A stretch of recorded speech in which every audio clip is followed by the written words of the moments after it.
నమస్కారం వార్తలకు స్వాగతం ముందుగా ముఖ్యాంశాలు కాంగ్రెస్ భారీ బహిరంగ సభలో పాల్గొన్న సీఎం రేవంత్ రెడ్డి ఇరు పార్టీలపై ఫైర్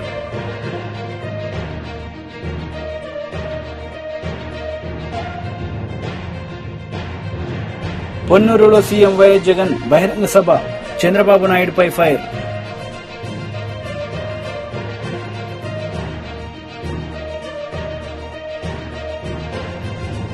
ఏపీ మాజీ ముఖ్యమంత్రి చంద్రబాబు నాయుడు మీడియా సమావేశం పలు అంశాలపై వివరణ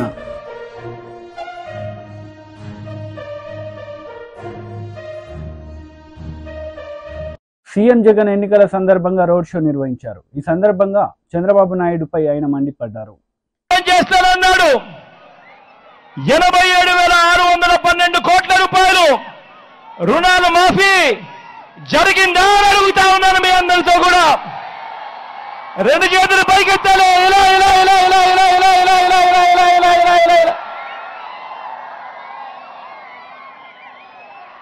ముఖ్యమైన హామీలు అనంటూ ఇదే పెద్ద మనిషి చంద్రబాబు నాయుడు గారు సంతకం పెట్టి ఆయన చేసిన రెండో హామీ ఏమిటో తెలుసా?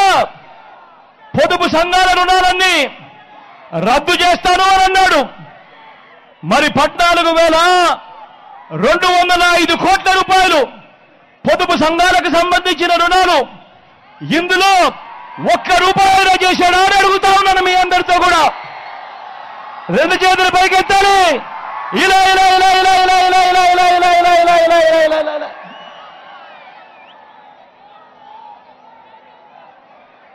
ముఖ్యమైన హామీలు అంటూ చంద్రబాబు నాయుడు గారు స్వయంగా సంతకం పెట్టి మీ ప్రతి ఇంటికి పంపించిన ఈ పాంప్లెట్ లో ఆయన చెప్పిన మూడో హామీ, ఆడబిడ్డ పుడితే మహాలక్ష్మి పథకం కింద 25,000 రూపాయలు బ్యాంకుల్లో డిపాజిట్ చేస్తామన్నాడు. కనీసం ₹1 చేశాడా అని అడుగుతా ఉన్నాను. రెండు చేతులు పైకెత్తారు.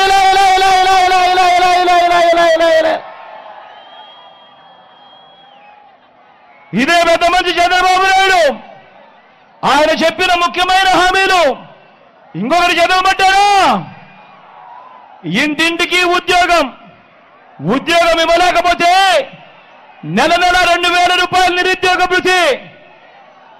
ఈ పెద్ద మనిషి చెప్పాడు 5 సంవత్సరాలు అంటే 60 నెలలు ఇంటూ నెలకు 2,000 రూపాయలు అంటే ప్రతి ఇంటికి 1,20,000 రూపాయలు ఇచ్చాడా అని అడుగుతా ఉన్నాను మీ అందరితో కూడా.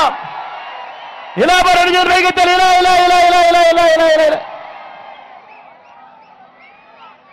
ఇంకా ముందుకు పోమంటారా? అర్హులందరికీ 3 సెట్ల స్థలం కట్టుకునేందుకు పక్కా ఇల్లు అన్నాడు. నేను అడుగుతా ఉన్నా, ఇంతమంది మీరంతా ఇక్కడ ఉన్నారు, మీలో ఏ ఒక్కరికైనా కూడా 1 సెంటు స్థలమైనా కూడా ఇచ్చాడా అని అడుగుతా ఉన్నాను మీ అందరితో కూడా. రెండు చేతులు పైకెత్తాలి. ఇలా ఇలా ఇలా ఇలా ఇలా ఇలా ఇలా ఇలా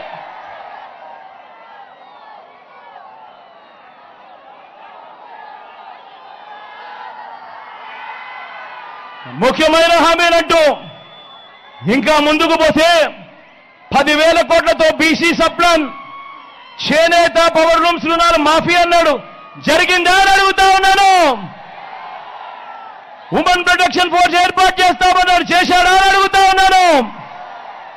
సింగపూర్కు మించి అభివృద్ధి చేస్తామన్నాడు. చేశాడా అని అడుగుతా ఉన్నాను.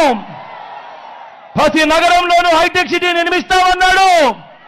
జరిగిందా అని అడుగుతా ఉన్నాను. పొన్నూరులో ఏమైనా కనిపిస్తా ఉందా అని అడుగుతా ఉన్నాను. మరి అందరూ ఆలోచన చేయమని కోరుతా ఉన్నా. ఇవన్నీ ఏదైతే నేను చదివానో స్వయాన చంద్రబాబు నాయుడు గారు 2014లో ఇదే కూటమిగా ఏర్పడి ముఖ్యమైన హామీలు అని అంటూ ఆయన సంతకం పెట్టి ప్రతి ఇంటికి పంపించిన ఈ పాంప్లెట్ లో నుంచి కనీసం ఒక్కటంటే ఒక్కటైనా కూడా జరిగిందా అని అడుగుతా ఉన్నాను. ఈ సందర్భంగా మిమ్మల్ని ఈసారి మాత్రం గట్టిగా రెండు చేతులు పైకెత్తాలి. ఇలా ఇలా ఇలా ఇలా ఇలా టీడీపీ అధినేత నారా చంద్రబాబు నాయుడు ప్రెస్ మీట్ నిర్వహించారు. ఈ సందర్భంగా పలు అంశాలపై ఆయన మాట్లాడారు.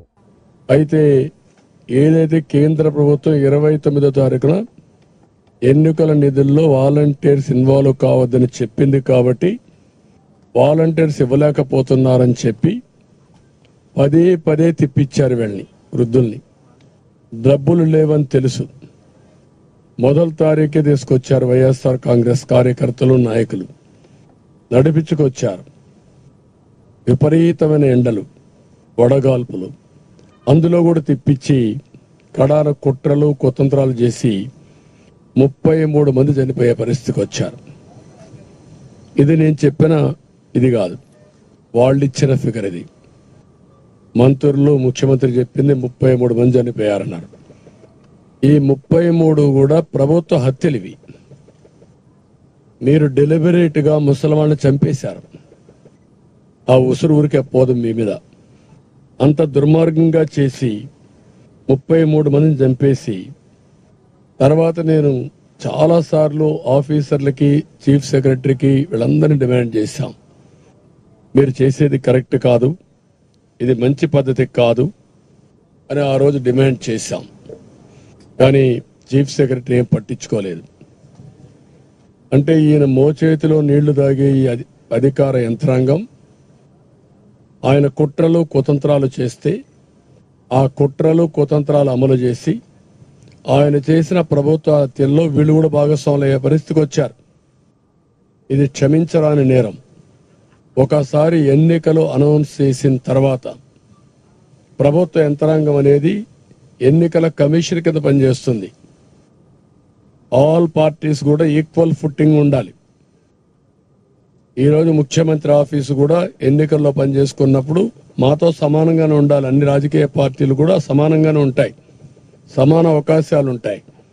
అలాంటి సమాన అవకాశాలు ఉండే సమయంలో కుట్ర తీయడం చాలా దుర్మార్గం. మళ్ళీ అదే కుట్రలకు తెరలేపారు. ఈరోజు మీరు చూస్తే మేము డిమాండ్ చేసింది చాలా క్లియర్గా, ఇంటి దగ్గర డిస్ట్రిబ్యూట్ చేయండి. ఇది సాధ్యం.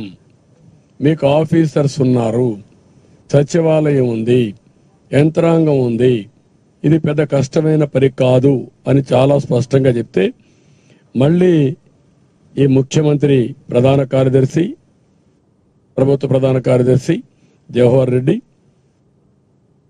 పిఎంఓలో ఉండే ముఖ్య పైరవికారుడు, పెద్ద పైరవికారుడు ఇతను ధనంజయ రెడ్డి, ఇదే పని ఒక మిడిల్ మ్యాన్ బ్రోకరేజ్ చేస్తూ ఉంటాడు ఆయన.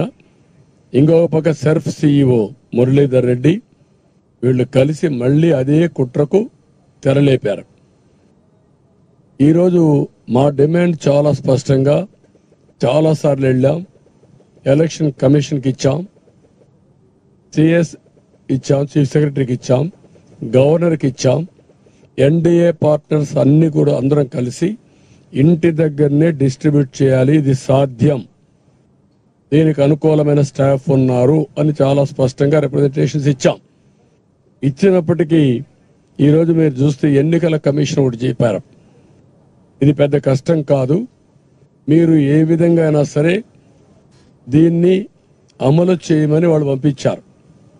ఆమోదయోగ్యంగా అమలు చేయమని పంపించారు. అమలు చేయమని పంపించి ఆదేశాలు ఇస్తే పోయినసారి జరిగిన సంఘటనలు పునరావృతం కాకుండా కూడా చూడమన్నారు. ఈ 33 ఏవైతే హత్యలు జరిగాయో అలాంటి జరగనీయకుండా చూడండి, ఇవన్నీ కూడా జాగ్రత్తగా చేయమని చెప్పారు.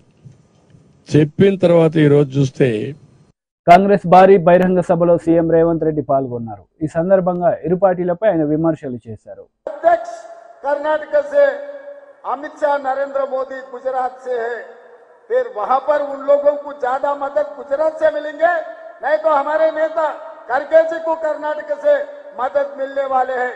इसीलिए हमारे भाइयों से एक ही गुजारिश है, खड़गे जी को आप मदद दे दो, 25-26 सीट कर्नाटक से दिलाओ, केंद्र में सरकार बनाएंगे, लाल कोटा पे तिरंगा झंडा लहराने का जिम्मेदारी प्रियंका जी उठाने वाली है, राहुल जी उठाने वाले.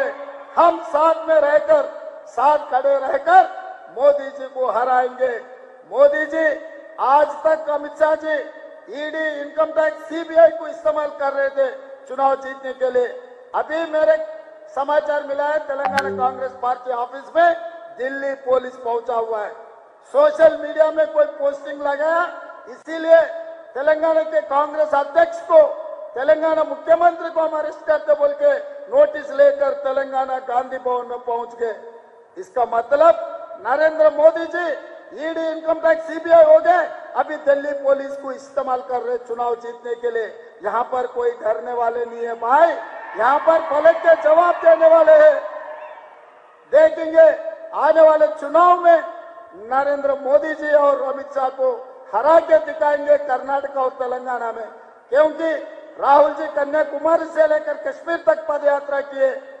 कर्नाटक में सरकार बने, तेलंगाना में भी सरकार बने, आने वाले दिनों में महाराष्ट्र में भी अपना सरकार बनने वाले, केंद्र में भी अपना सरकार बनने वाले। अपने लिए अपना नेता है खड़गे जी है, अपने नेता सोनिया जी है। इसीलिए मेरा गुजारिश यहाँ के सेडम के लोगों को, मैं हैदराबाद में रहता हूँ, बगल के तेलंगाना आपको पता है, मेरा असेंबली भी कोडंगल है। आप लोगों को कभी भी जरूरत पड़े मुझे एक आवाज दो, मैं यहाँ हाजिर हूँगा। आप लोगों को कभी भी जरूरत पड़े तो सीधा सीधा हैदराबाद चल कर आओ, मैं वहां रहता हूँ। आप लोगों के लिए काम करने के लिए, आप लोगों को मदद करने के लिए हमेशा मैं हाजिर रहता हूँ। यही मेरा भाषण खत्म करते हुए मैं आपसे छुट्टी लेता हूँ। जय Congress. Congress leader Jaggareddy press meet నిర్వహించారు. ఈ సందర్భంగా పలు అంశాలపై ఆయన వివరణ ఇచ్చారు. జవాబు కేసీఆర్ కి ఇంతకంటే కేసీఆర్ కి దడ చుట్టుకున్నది. ఎందుకు చుట్టుకున్నది అంటే వాళ్ళకు ఒక్క సీటు కూడా వస్తలేదు, ఎంపీ సీటు ఒక సీటు కూడా బీఆర్ఎస్ ఈ తెలంగాణలో గెలుస్తలేదు. అందుకే కేసీఆర్ కి దడ చుట్టుకున్నది, భయం చుట్టుకున్నది, నిద్ర కరువైపోయింది. ఏడాదికి ఒకసారి, 5 ఏళ్లకు ఒకసారి బహిరంగ సభలు వచ్చి మాట్లాడే కేసీఆర్ గారు సడన్లీగా రోడ్ షోలకు వచ్చేస్తున్నాడు. ఆయన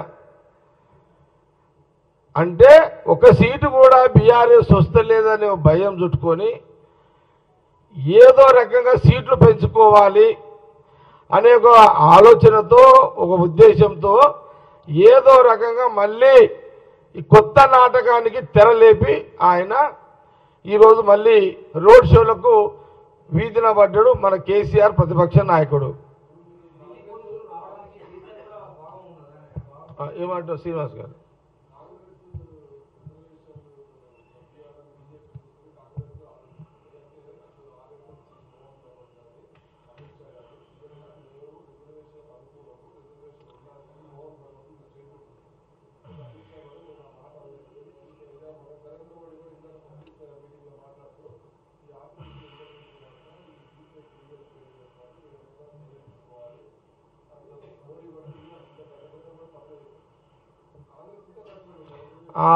ఒకటి శ్రీనివాస్ గారు మీరు మంచి పాయింట్ అడిగారు. ఎప్పుడైనా భగవత్ గారు ఆర్ఎస్ఎస్ చీఫ్ ఇంత ఓపెన్గా ఎప్పుడైనా వచ్చిండా? ఎస్సీ ఎస్టీ బీసీలకు మేము కూడా అనుకూలమే అని భాగవత్ గారు రావడము, అమిత్ షా గారు మొదటిసారి ఎస్సీ ఎస్టీ బీసీల గురించి మాట్లాడడము, దీని కారకుడు ఎవరు? ఈరోజు వాళ్ళిద్దరు భయంతో బయటకు వచ్చినట్టు దీని కారకుడు రాహుల్ గాంధీ గారు. రాహుల్ గాంధీ గారు ఎప్పుడైతే ఎస్సీ ఎస్టీ బీసీలు ఇప్పుడున్న పాపులేషన్ ప్రకారం ఇంకా పెంచుతాము అని వారు అన్నారో, ఆనాటి నుంచి వాళ్లకు ఇక ఇప్పుడు గుడి కాదు, ఇప్పుడు జనాలు ఎస్సీ ఎస్టీ బీసీలు మార్పు వచ్చేసింది. రాహుల్ గాంధీ గారు యొక్క ఆయన యొక్క ప్రకటనకు ఆయనకు ఆకర్షులవుతున్నారు కాంగ్రెస్ పార్టీకి అనే ఒక భయంలో భాగమే భగవత్ గారు ఈరోజు. అంటే ఇది కూడా కాంగ్రెస్ పార్టీ రాహుల్ గాంధీ గారు ఒక ఘనతే కదా. ఈరోజు భగవత్ గారు, అమిత్ షా గారు ఓపెన్గా మాట్లాడారంటే దాని కారకుడు ఎవరు? రాహుల్ గాంధీ గారు. ఆయన ఇచ్చిన ప్రకటననే ఈరోజు భాగవత్ గారు వాళ్ళందరూ కూడా మాట్లాడారు. ఇది కూడా ఎస్సీ ఎస్టీ బీసీలు గమనించండి, మైనార్టీలారా మీకు కూడా డోకా లేదు, గమనించండి. రాహుల్ గాంధీ గారికి అందుకే ఎస్సీ ఎస్టీ బీసీలో మేమేం కోరుతున్నాము? రాహుల్ గాంధీ గారు ఎస్సీ ఎస్టీ బీసీలకు అనుకూలంగా ఉన్నాడు, ఇంకా రిజర్వేషన్ పెంచుతా అన్నాడు. అందులో భాగమే భాగవత్ గారు, ఆర్ఎస్ చీఫ్, అమిత్ షా గారు వీళ్ళందరూ బయటకు వచ్చిరు. ఇక ఎస్సీ ఎస్టీ బీసీలకు డోకా లేదు, రాహుల్ గాంధీ గారు అండగా ఉన్నారు. అందుకే రాహుల్ గాంధీ గారు ప్రధానమంత్రి చేస్తే ఇంకా ఇంకా ఫుల్ సెక్యూరిటీ ఉంటుంది ఎస్సీ ఎస్టీ బీసీలకు, మైనార్టీలకు అనేది కాంగ్రెస్ పార్టీ చాలా స్పష్టంగా ఇటు తెలంగాణ ప్రజలకు, ఆంధ్రప్రదేశ్ ప్రజలకు, భారతదేశ ప్రజలకు స్పష్టంగా తెలియదు. బీజేపీ రాష్ట్ర అధ్యక్షుడు కిషన్ రెడ్డి మీడియా సమావేశం నిర్వహించారు. ఈ సందర్భంగా పలు అంశాలపై ఆయన మాట్లాడారు. ఈ రెండు పార్టీలకు తోడు ఎంఐఎం పార్టీ, వీళ్ళ ముగ్గురు కలిసి ఒప్పందం కుదుర్చుకొని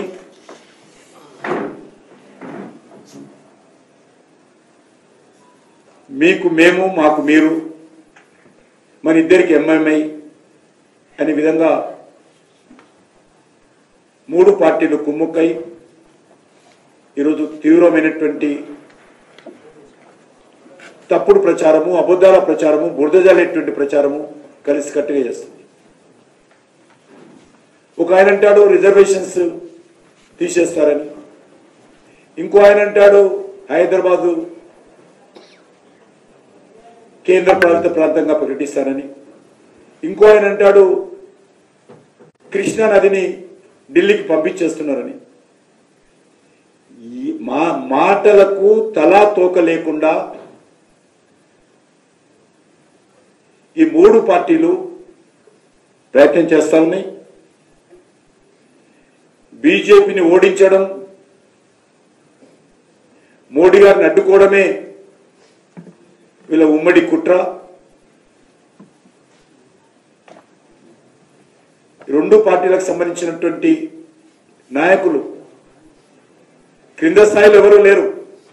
క్రింద స్థాయిలో కాంగ్రెస్ పార్టీ కానీ బీఆర్ఎస్ పార్టీ నాయకులు కానీ ఎవరు కూడా ఆ పార్టీల నాయకుల మాటలు నమ్మడం లేదు. క్రింద స్థాయిలో అందరూ కూడా బీజేపీ రావాలని ఏకగ్రీవంగా గ్రామాలు తీర్మానం చేస్తా ఉన్నాయి. నరేంద్ర మోడీ గారు ప్రధానమంత్రి కావాలని గ్రామాలు ఏకైకంగా తీర్మానం చేసుకుని ముందుకెళ్తా ఉంటే బావిలో కప్పలలాగా లేక పిల్లి కళ్ళు మూసుకొని పాలు తాగినట్టుగా ఈ రెండు పార్టీల నాయకులు వివరిస్తా ఉన్నారు. హైదరాబాద్ లో ఈ రెండు పార్టీలు కూడా మజ్లిస్ పార్టీ గెలుపు కోసం ప్రయత్నం చేస్తా ఉన్నారు. కాంగ్రెస్ పార్టీ అదే ప్రయత్నం చేస్తున్నది, బీఆర్ఎస్ పార్టీ అదే ప్రయత్నం చేస్తున్నది. కాంగ్రెస్ పార్టీ సీనియర్ నాయకుడు ఫెరోజ్ ఖాన్ ఓపెన్ గా చెప్పాడు, మాకు పార్టీ హైకమాండ్ నుంచి ఆదేశాలు వచ్చాయి, ఎట్టి పరిస్థితుల్లో ఓల్డ్ సిటీలో ఓవైసీని గెలిపించాలని మాకు ఆదేశాలు వచ్చాయి, కానీ ఈ ఎలక్షన్స్ వరకే ఉంటుంది, తర్వాత నా యొక్క పోరాటం ఎంఐ మీద కొనసాగుతుందని చెప్పిన విషయం మనం చేస్తాం. అఫీషియల్ గా నేను చెప్పింది కాదు. ఆ రకంగా ఇటు కాంగ్రెస్ పార్టీ, మరొక దిక్కు బీఆర్ఎస్ పార్టీ, మజ్లిస్ పార్టీ కొమ్ము కాస్తా ఉన్నారు. ఇద్దరు కూడా నేనంటే నేనని పోటీలు పడి చెరొక దిక్కు సంకనాకుతున్నారు ఓవైసీని. ఇంత దుర్మార్గంగా వ్యవహరిస్తున్నారు.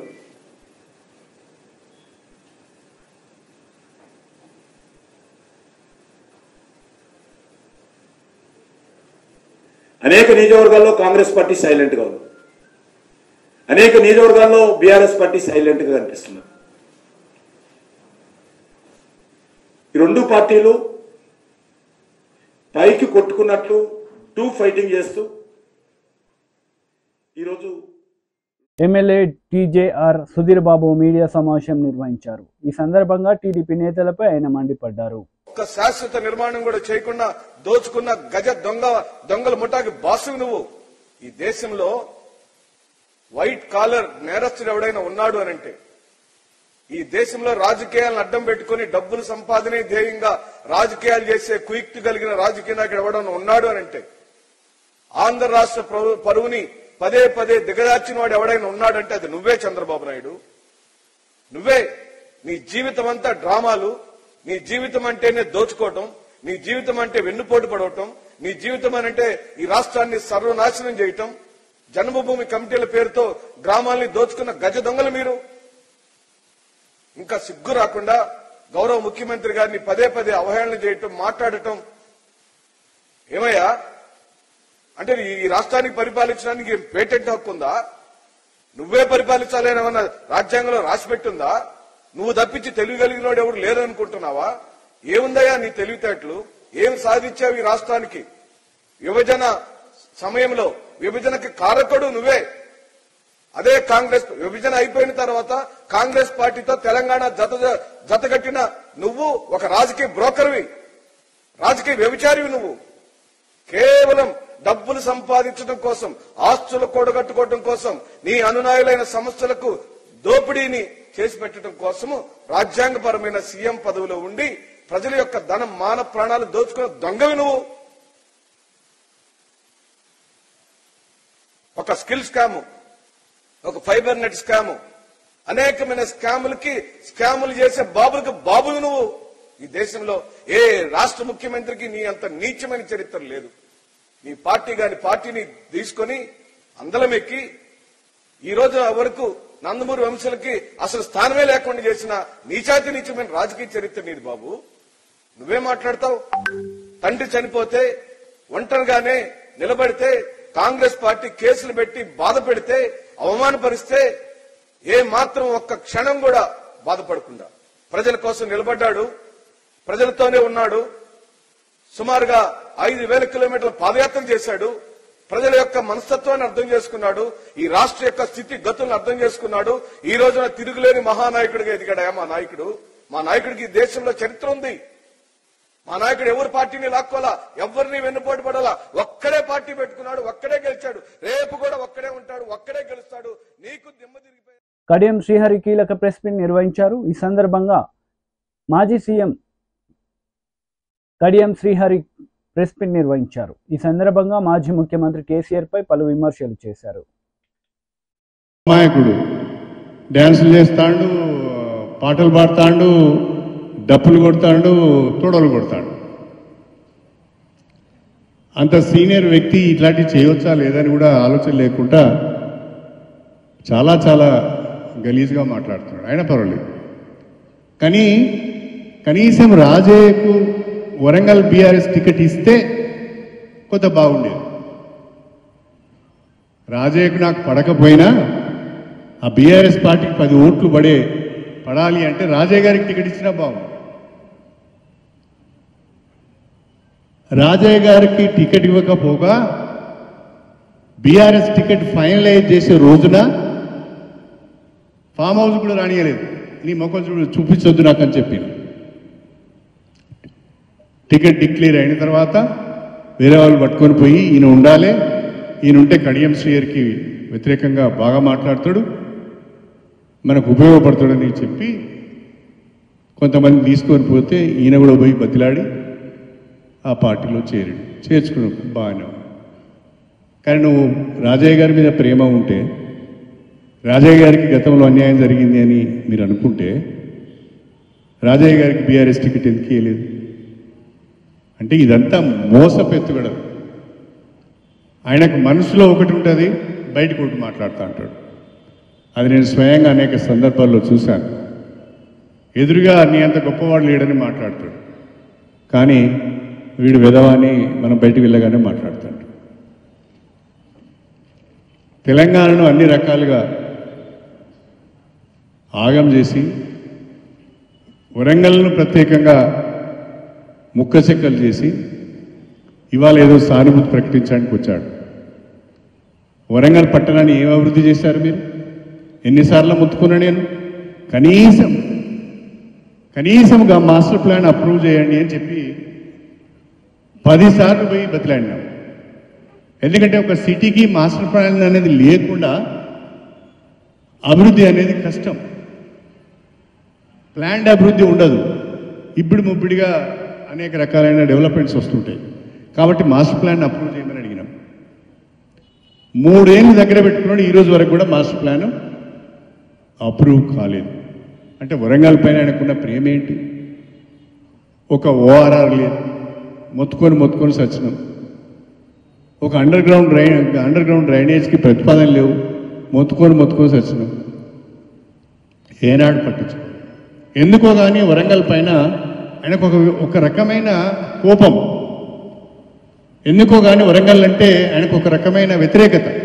ఎందుకంటే వరంగల్ గడ్డ మీద ప్రశ్నించే వాళ్ళు ఎక్కువ ఉంటారు అనేది ఆయన అభిప్రాయం. వరంగల్ గడ్డ మీద పోరాటాలు చేసే వాళ్ళు ఎక్కువ ఉంటారు, ప్రశ్నించే వాళ్ళు ఎక్కువ ఉంటారు, ఉద్యమాలు చేసే వాళ్ళు ఎక్కువ ఉంటారు అనేది ఆయన భయం. అందుకనే వీళ్ళ నోట్లు మూయాలి అంటే ముక్కలు చేయాలి అని మన జిల్లాను ఆగం చేసిన వ్యక్తి ఆయన. మంగళగిరిలో నారా బ్రాహ్మణి ఎన్నికల ప్రచారం నిర్వహించారు. ఈ సందర్భంగా పలు అంశాలపై ఆమె మాట్లాడారు. ఆయన విజన్ ఏంటంటే ఎటువంటి సపోర్ట్ నాకు అందించారో అటువంటి సపోర్ట్ మంగళగిరిలో ఉన్న మహిళలందరికీ, ఆయన అమ్మలు కానివ్వండి, లేకపోతే అవ్వలు కానివ్వండి, అక్క చెల్లెలు కానివ్వండి, వాళ్ళందరికీ అందించాలనేది ఆయన విజన్, ఆయన హార్డ్ వర్క్ అంతా. అదే కాకుండా ఏ కంపెనీలో హెరిటేజ్ ఫుడ్స్లో నేను పనిచేస్తున్నాను ఎగ్జిక్యూటివ్ డైరెక్టర్గా, అదే కంపెనీలో నారా లోకేష్ గారు కూడా పనిచేయటం జరిగింది ఇంతకుముందు. ఆ కంపెనీలో ప్రతిరోజు మేము మహిళా రైతుల స్టోరీస్ గురించి వినేవాళ్ళమి, చూసేవాళ్ళమి. రాత్రింపగలు గ్రామాల్లో మహిళలు కష్టపడి పాలు ఉత్పత్తి చేసి మా కంపెనీకి అందిస్తే వాళ్ళకి ఆదాయం వచ్చేలాగా చూసేవాళ్ళమే. ఆదాయంతో పాటు వాళ్ళకి కేవలం డబ్బులే కాదు, కానీ వాళ్ళ గ్రామంలో, వాళ్ళ సొసైటీలో, వాళ్ళ కమ్యూనిటీలో వాళ్ళ విలువ కూడా చాలా పెరిగేది. ఇది చూసి మాకు ఎంతో సాటిస్ఫాక్షన్ కలిగింది. మేము కూడా ముందు ఏం చేసినా కూడా మహిళల మీద ఒక పాజిటివ్ ఇంపాక్ట్ ఉండాలి, మహిళలకి ఒక ఆదాయం వచ్చేలా చూడాలి అని అప్పుడే మేము డిసైడ్ అయిపోయాము. ఏ సాటిస్ఫాక్షన్ ఏదైతే అప్పుడు వచ్చేదో దానికన్నా మించి ఎక్కువ సాటిస్ఫాక్షన్ స్త్రీ శక్తి ప్రోగ్రామ్ సక్సెస్ ద్వారా మాకు కలుగుతుంది.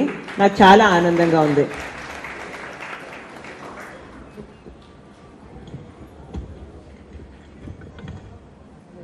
ఇప్పుడు లోకేష్ గారి విజన్ ఏంటంటే మంగళగిరిలో ఉన్న ప్రతి మహిళ తన కాళ్ళ మీద తన నిలబడాలి. అదే కాకుండా మీరందరూ ఆనందంగా ఉండాలి, మీరందరూ చాలా హ్యాపీగా ఉండాలనేది. కానీ ఇప్పుడు 2019 ఎలక్షన్ గురించి మాట్లాడాలంటే మీకు అందరు తెలిసిందే, లోకేష్ గారు ఓటమి ఎదుర్కొన్నారు మన మంగళగిరిలో. చాలా మంది అప్పుడు చెప్పడం జరిగింది, మళ్ళీ మంగళగిరి నుంచి ఎందుకు కంటెస్ట్ చేయాలనుకుంటున్నారు, ఏమైనా సేఫ్ సీట్ చూసుకోవచ్చు కదా, మన కుప్పం లాంటి సీట్ లేకపోతే హిందూపూర్ లాంటి సీట్ చూసుకోవచ్చు కదా, మళ్ళీ ఇక్కడ ఎందుకు అని చెప్పి నారా లోకేష్ గారు అప్పుడు అందరికీ చెప్పడం జరిగింది, మంగళగిరిలో ఉన్న ప్రజలందరూ నా కుటుంబ సభ్యులు.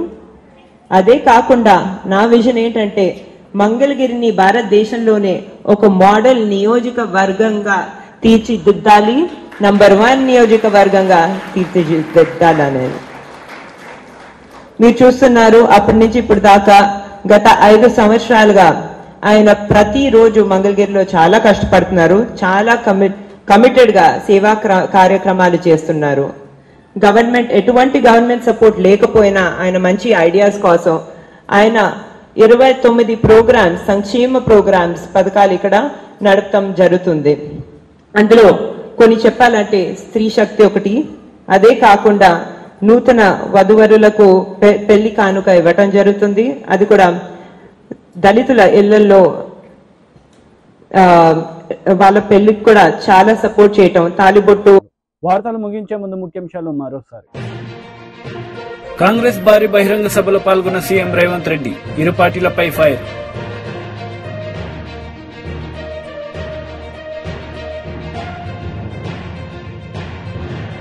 పొన్నూరులో సీఎం వైఎస్ జగన్ బహిరంగ సభ, చంద్రబాబు నాయుడుపై ఫైర్.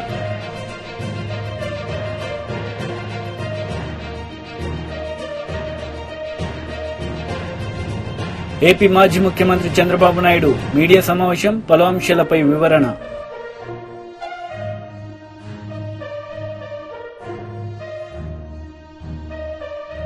ఈ వార్తలు ఇంతటితో సమాప్తం. తిరిగి ప్రసారమయ్యే వార్తలు మళ్ళీ కలుద్దాం. అంతవరకు సెలవు. నమస్తే.